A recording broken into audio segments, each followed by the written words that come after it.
Έχετε σκεφτεί τι πάτε να κάνετε στα παιδιά με απεργίες πανελλαδικές?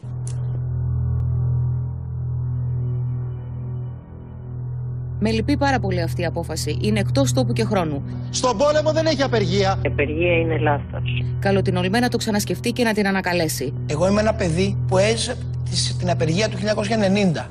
Και σας διαβεβαιώ, δεν υπάρχει μεγαλύτερη φρίκη. Είναι λάθος. Και για τους μαθητές, το ΤΟΥΣ και τις οικογένειές τους. Ο ΣΥΡΙΖΑ αυτή τη στιγμή δεν έχει πει ξεκάθαρα αν πραγματικά εγκρίνει την πολιτική και συνδικαλιστική επιλογή του εκβιασμού και της ομηρίας δεκάδων χιλιάδων μαθητών. Οι συνδικαλιστές της ΟΛΜΕ εκμεταλλεύονται την αγωνία της ελληνικής νεολαίας για να εξυπηρετήσουν τα συντεχνιακά τους συμφέροντα. Η αδιανόητη απόφαση της ΟΛΜΕ να προκηρύξει απεργία την περίοδο διεξαγωγής των πανελλαδικών εξετάσεων θίγει ευθέως τους μαθητές στην πιο κρίσιμη στιγμή της πορείας τους.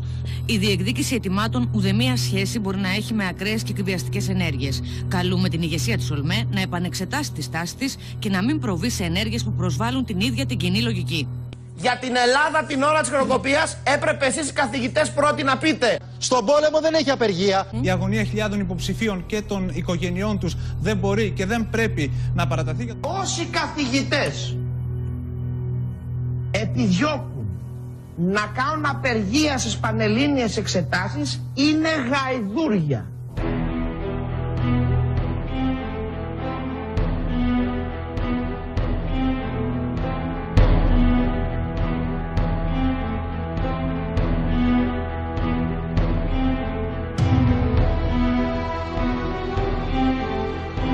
Έχετε σκεφτεί τι πάτε να κάνετε στα παιδιά με απεργίες πανελλαδικές?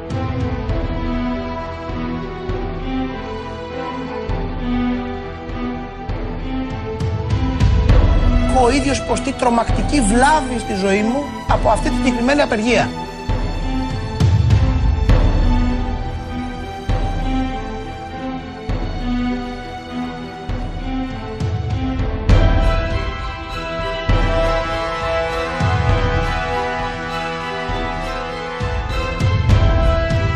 Στον πόλεμο δεν έχει απεργία.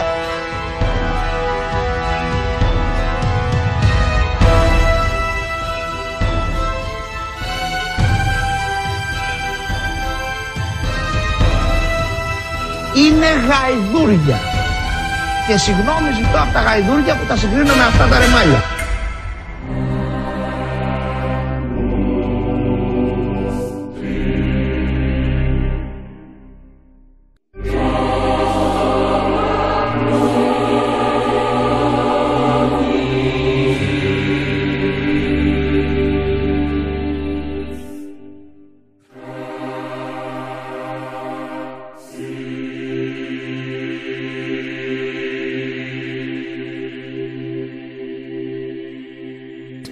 Ο Πρωθυπουργός και η κυβέρνηση είναι αποφασισμένοι να διασφαλίσουν τη γαλήνη και την ηρεμία γονιών και μαθητών. Οι πανελλαδικές εξετάσεις θα γίνουν ομαλά και στην ώρα τους. Δεν θα επιτρέψουμε σε κανένα να παίξει με τον κόπο και την αγωνία των νέων ανθρώπων.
Because what they're calling education reform is not about improving education, it's about actually destroying public education.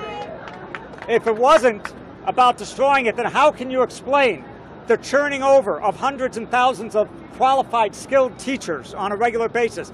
How could you explain the closing and opening of schools and moving students back and forth? How could you explain making students learn only how to take standardized tests and not learn how to think and how to learn? They are not out to improve the education system, they're out to weaken it and then replace it. And it's because it's funded, this whole propaganda campaign, as has been reported in the press, is funded by Wall Street hedge funds. Their interest is not the Chicago public school students. Their interest is finding a way to make money off this system. Παρατηρούμε μαθητές και γονείς που στήριξαν τους καθηγητές, αλλά και αστυνομικούς που αρνήθηκαν να χτυπήσουν τους απεργούς. Συζητάμε για τραπεζίτες που δεν πλήρωναν τους φόρους τους, αλλά ζητούσαν περικοπές από την εκπαίδευση, ενώ λάμβαναν γιγαντιαία ποσά για την ανακεφαλαιοποίησή τους. Συζητάμε δηλαδή για τις απεργίες των καθηγητών στο Σικάγο.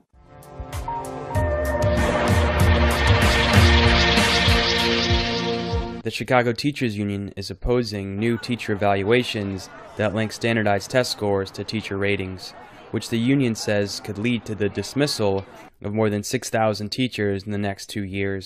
The city disputes those figures. Another key point of dispute is the rehiring of teachers that work in schools that are closed or turned around. The Chicago Tribune has reported of plans to close up to 120 schools next year, on top of the over 100 that have already been closed in the past decade. The city also plans to rapidly expand publicly funded but often privately managed charter schools, which often do not have union staff. According to a poll released Monday by the Chicago Sun-Times, 47% support the strike, while 39% oppose it. The prospects of a long strike leaving 350,000 kids out of school threatens to make an unthinkably bad and dangerous situation even worse. Έχετε σκεφτεί τι πάτε να κάνετε στα παιδιά με απεργίες πανελλαδικές? Είναι γαϊδούρια.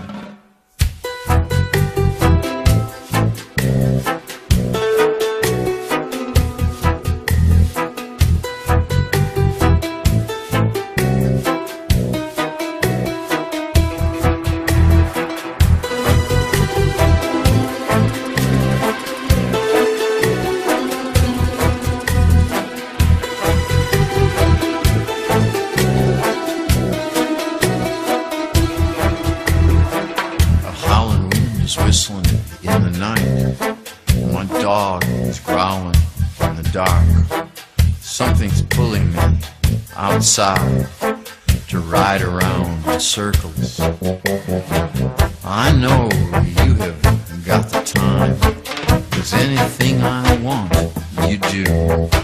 You'll take a ride through the strangers who don't understand how to feel. In the death car, we're alive. In the death car, we're alive.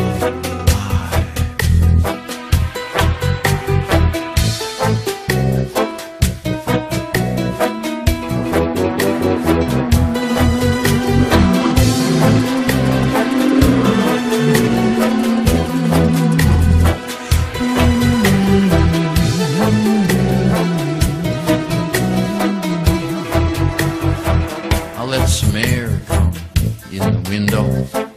It kind of wakes me up a little. I don't turn on the radio, 'cause they play shit like, you know, when your hand was down on my dick, it felt quite amazing. And now that that is all over, all we've got is the silence. In the death car, we're alive. In the death car, we're alive. Now come on, mandolins, play.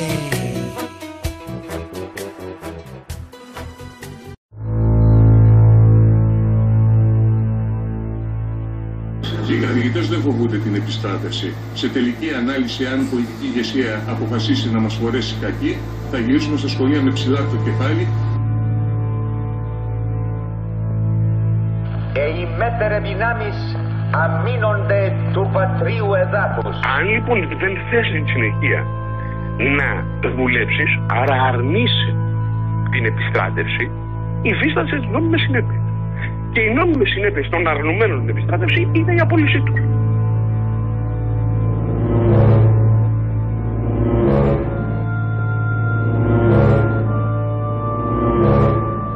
Πηγαίνετε μπροστά στον καθρέφτη, δείτε το κεφάλι σας, διότι αν δεν είναι άσπρο είναι γκρίζο.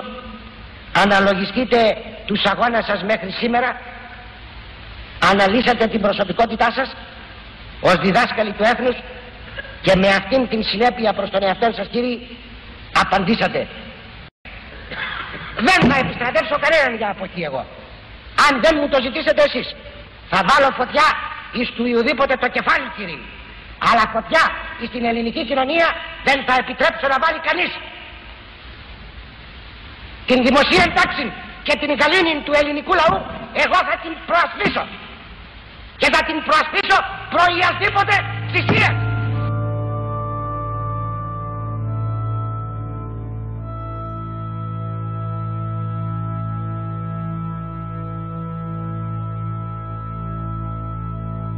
Πρόκειται στην πραγματικότητα για αναστολή του συντάγματος. Και καταγγέλουμε. Γιατί το Συμβούλιο της Επικρατείας, αμέσως κυρία Φατούλου, ρωτάω, τη Χρυσή Αυγή, τη Νέα Δημοκρατία, το ΠΑΣΟΚ και τη Δημάρ, που αναστέλλοντας το Σύνταγμα επιτάσσουν τους καθηγητές.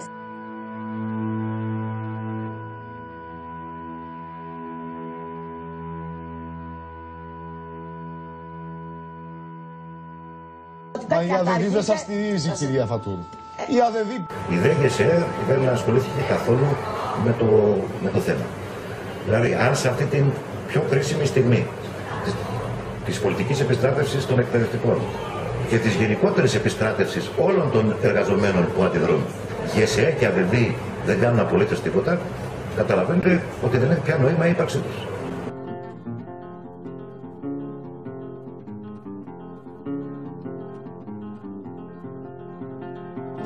Η ζωή αλλάζει, δίχως να κοιτάζει τη δικιά σου μελαγχολία.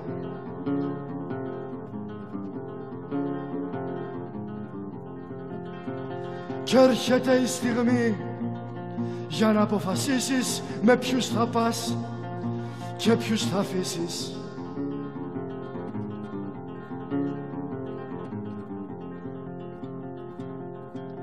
Πέρασαν για πάντα οι παλιές ιδέες, οι παλιές αγάπες, οι κραυγές γίνανε παιχνίδι στα χέρια των παιδιών.